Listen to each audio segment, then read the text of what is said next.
The morning I was supposed to hand over my restaurant to my son, I found him giving a tour to developers. Demo starts Monday, he told them. 30 years of memories gone by Tuesday. That's when I decided to destroy him instead. Before we start, don't forget to like this video, comment where you're watching from, and hit that subscribe button so you never miss a story like this. Have you experienced something like this? Please let me know in the comments. My name is Rosemary DiAngelo. I'm 64 years old from Denver, and this is the story of how I saved my family's legacy from my son's greed and taught him the hardest lesson of his life. Rosemary's Kitchen wasn't just a restaurant, it was my life's blood. I opened it in 1994 with my late husband Tony, starting with just 6 tables and a kitchen so small we could barely turn around. We served authentic Italian recipes from my grandmother's village in Tuscany, each dish made with love and memory. The walls were covered with photos, customers' birthdays, anniversaries, first dates, proposals. 3,000 photographs over 30 years, each one a story, each one a promise that this place mattered.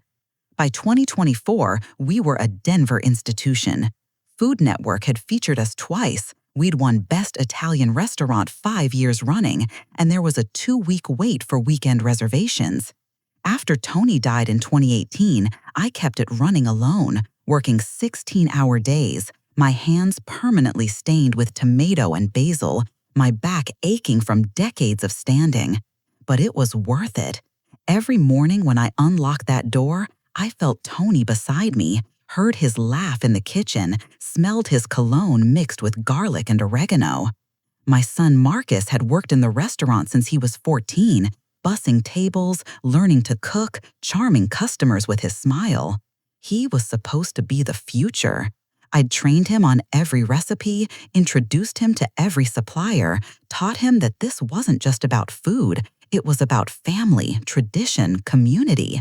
He'd stand next to me during the dinner rush, matching my pace, calling out orders in the same rhythm Tony used to use.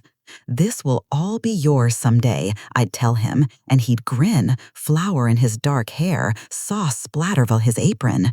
But something changed when he married Jessica. She was a marketing executive, all sharp edges and spreadsheets, who looked at our restaurant like it was a problem to be solved. She'd sit in the corner booth with her laptop, running numbers, talking about optimization and scalability. She never understood why we made our pasta fresh every morning when we could buy it cheaper, why we kept prices low for regular customers, why we closed on Sundays so staff could be with their families.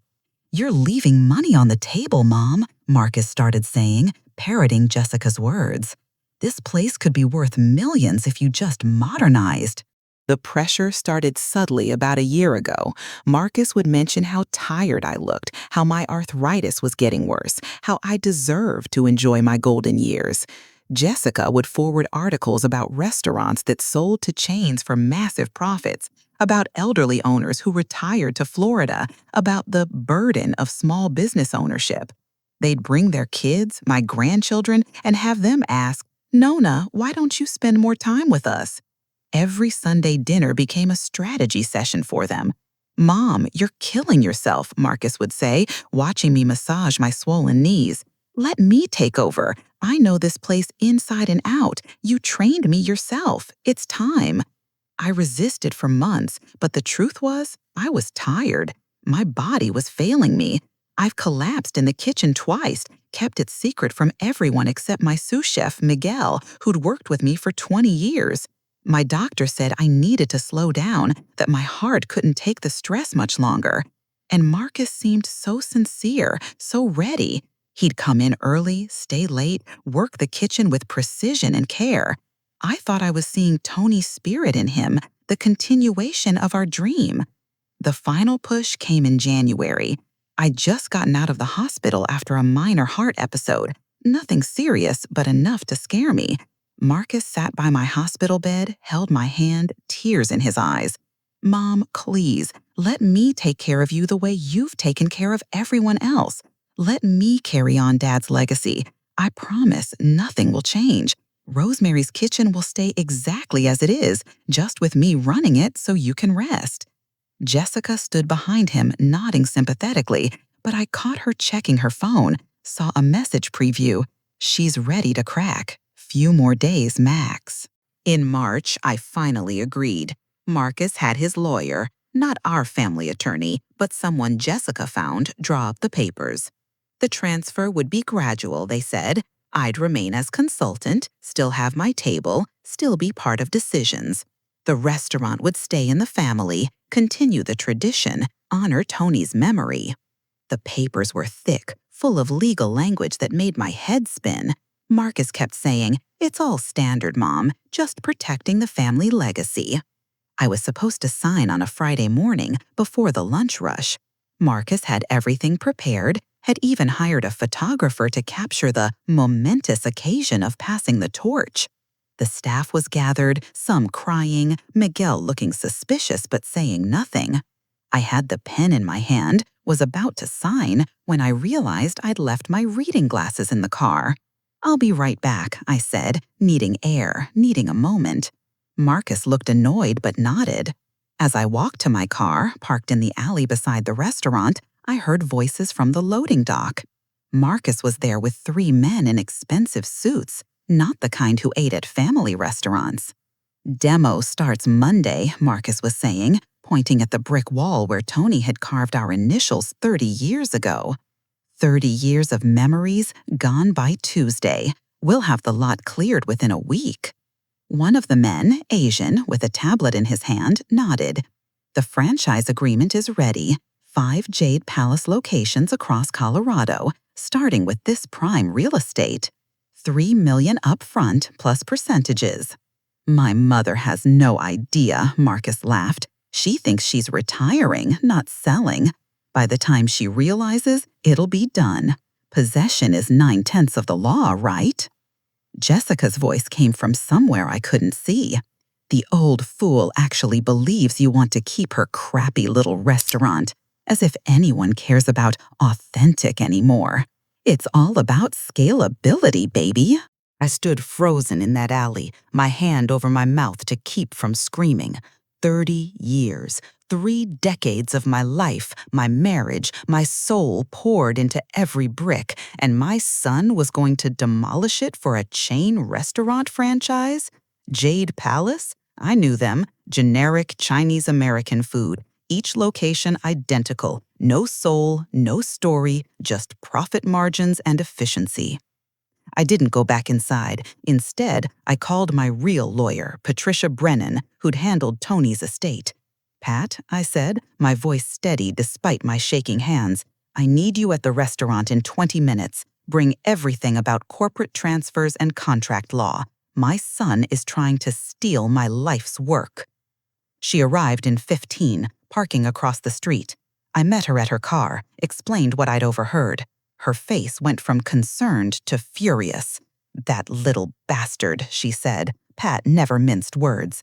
"Colorado law gives you 72 hours to void any transfer of a business worth over $500,000. But more importantly, if he's already negotiated a sale before receiving ownership, that's fraud. We can stop this and destroy him."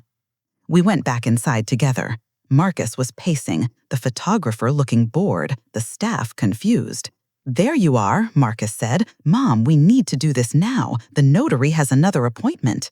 "Of course," I said sweetly, "but Patricia wanted to review everything first. You don't mind, do you? After all, we want to protect the family legacy."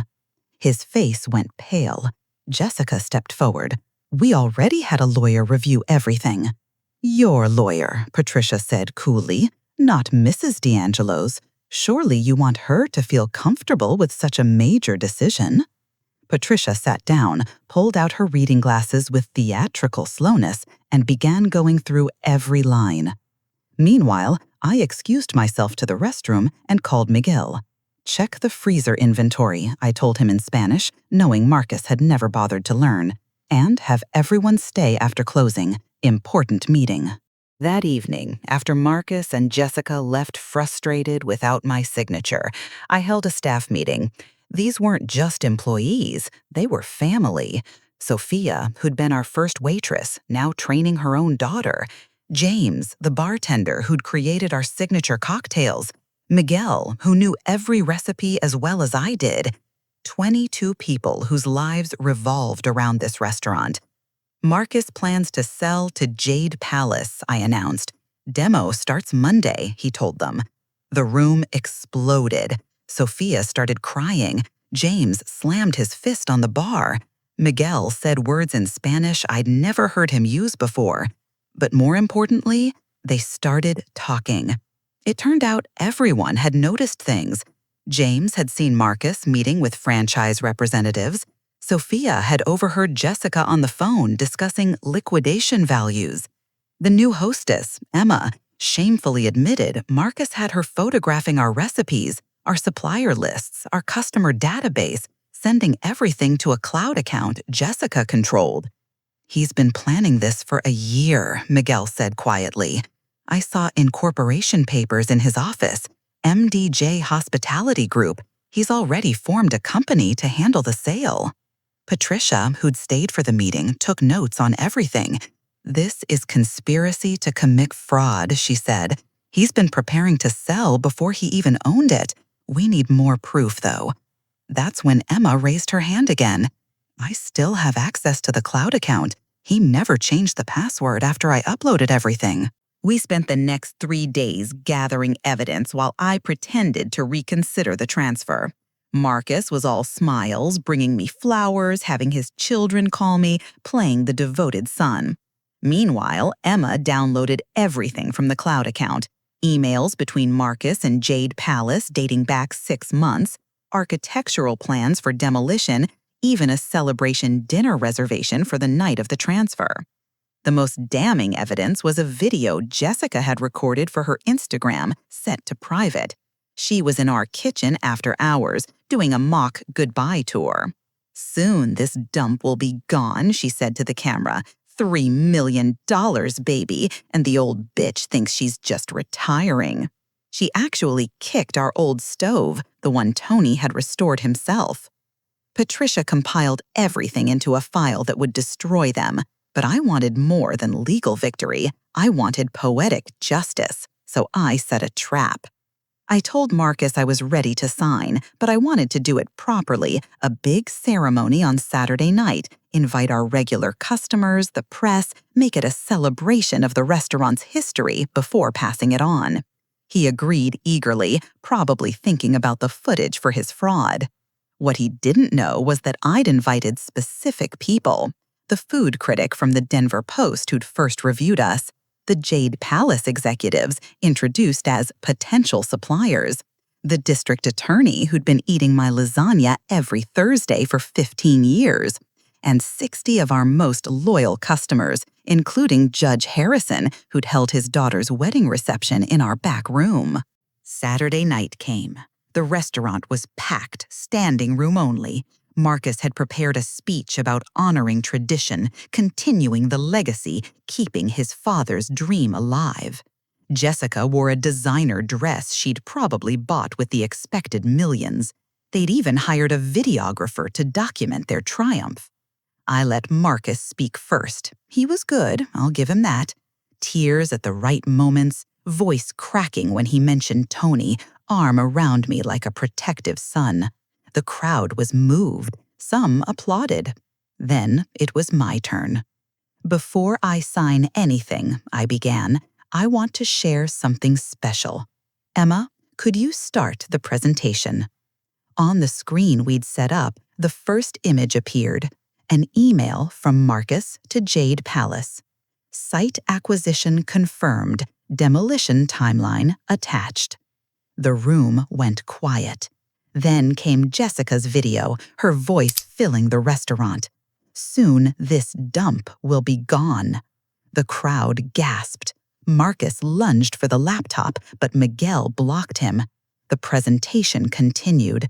Architectural plans for Jade Palace. The contract dated weeks before I'd agreed to anything. Messages about manipulating the old woman. You see, I said into the microphone, my voice steady, My son planned to destroy Rosemary's Kitchen before he even owned it. He conspired to commit fraud, to steal not just from me, but from all of you, our community, our family. The Jade Palace executives tried to leave quietly, but Patricia stalked them. You'll want to stay. Your corporation is named in the fraud suit we're filing Monday. Marcus tried to speak, to explain, but Judge Harrison stood up. I've seen enough. Mrs. DiAngelo, if you file charges, I guarantee they'll be taken seriously. The district attorney nodded in agreement. Jessica ran out, followed by Marcus, shouting about lawyers, about suing me, about elder abuse. But they were done. The videographer, whom I'd secretly hired myself, captured everything, their fraud exposed in front of Denver's most influential food community. The next week, I filed charges: conspiracy to commit fraud, elder abuse, corporate espionage for stealing recipes and customer data. Patricia also sent cease and desist letters to Jade Palace, who immediately withdrew all offers and distanced themselves from Marcus. But the real revenge came from the community. The story went viral. Son tries to demolish mother's restaurant for chain franchise, spread across food blogs, Twitter, even made national news. Marcus's reputation in Denver was destroyed. Jessica left him within a month, taking the kids, fleeing to her parents in Texas. Marcus lost his job when his employer saw the news. He went from expecting millions to being unemployable. Meanwhile, I didn't just keep the restaurant, I thrived. The publicity brought in crowds like we'd never seen. I had to hire more staff, expand our hours. Food Network did a special on us, the restaurant that refused to die. Celebrity chefs visited to show support. Our revenue tripled.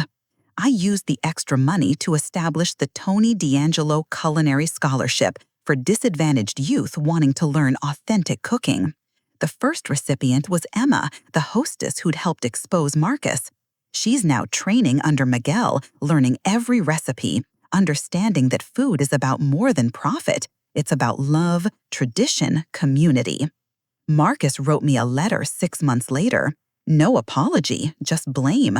I was vindictive, he said. I'd ruined his life over a misunderstanding. I didn't reply, but I did send him a photo. The restaurant on a Saturday night, packed with families, the walls now holding 4,000 pictures, including one of Tony and me on our wedding day, right where Marcus had pointed for demolition.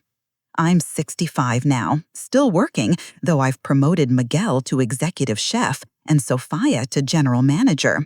They understand what Marcus never did.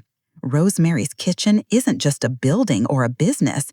It's a living memory, a testament to love and hard work, a place where families are made, not destroyed.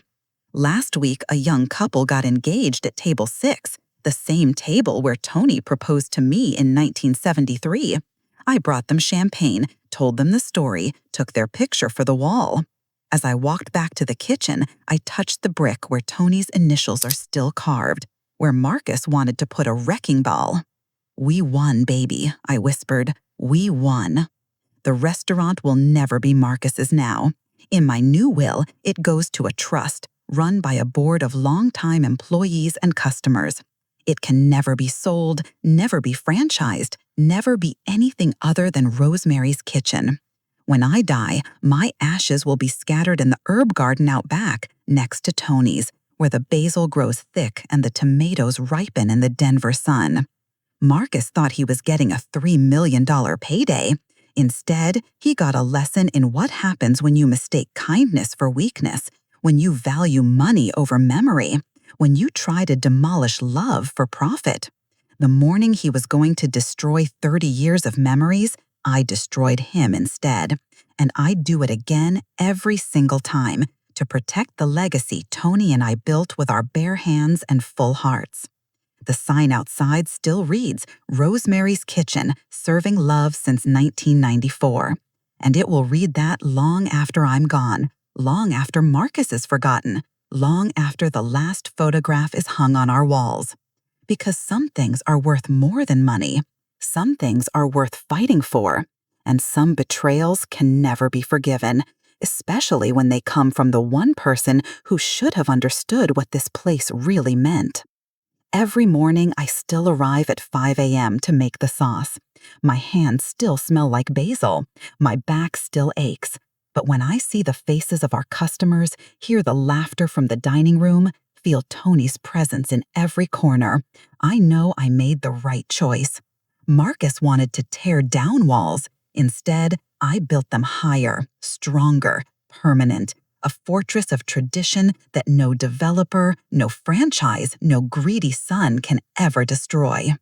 That's the real recipe for success. Not money, not efficiency, not scalability.